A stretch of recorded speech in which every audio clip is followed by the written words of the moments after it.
जय जम्भेश्वर भगवान, करे रसोई हाथ सो, आन सुपला न लावे। नियम नंबर 22। रसोई रसोई भोजन स्वकीय जाति के लोगों के हाथ का बनाया हुआ ही करना चाहिए।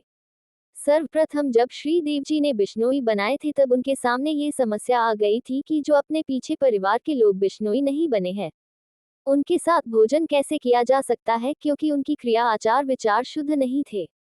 उन्होंने 29 नियम ग्रहण नहीं किए थे।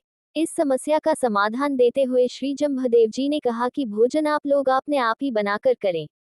जिन लोगों ने अभी संस्कारित होकर 29 नियम धारण नहीं किए हैं, उनका पला भी नहीं छूना है, वे लोग आपकी मंडली में सम्मिलित नहीं हुए हैं, इसलिए तुम्हारे लिए पराये हैं।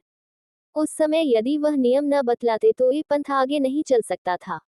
इस पंथ की कोई मर्यादा ही स्थिर नहीं हो पाती, क्योंकि तब तो बिश्नोई भी मांसाहारी, नशेड़ी या पवित्र घरों में भोजन करेगा तो फिर नियमों का पालन कैसे करेगा। खान पान से ही संपूर्ण व्यवस्था बिगड़ जाती है, और खान पान शुद्ध होता है तो सभी कुछ सुचारू रूप से चलता है। इसलिए जम्भदेव जी ने कहा है कि अब आप लोग सभी एक समाज में एक गुरु की छत्र छाया में तथा 29 नियमों की मर्यादा में बंध चुके हो। इसलिए खान पान की व्यवस्था भी एक समाज में अपने जैसे लोगों के हाथ का किया करो।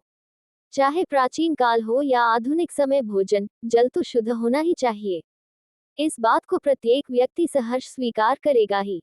अपवित्र स्थानों में, अनजान जगहों पर भोजन जलादि ग्रहण करने से शरीर में अनेक प्रकार की बीमारियां फैल जाती है। मन में चंचलता, बुद्धि में विकृति हो जाती है। जैसा खाए अन्न वैसा होए मन, जैसा पिए पानी वैसी बोले बानी, यही कहावत चरितार्थ होती है। इसलिए प्रत्येक बिश्नोई का कर्तव्य है कि सदा पवित्र बिश्नोई के घर पर बना हुआ ही भोजन करे, क्योंकि बिश्नोई के घर का विश्वास है वह कभी मांसाहारी नहीं हो सकता।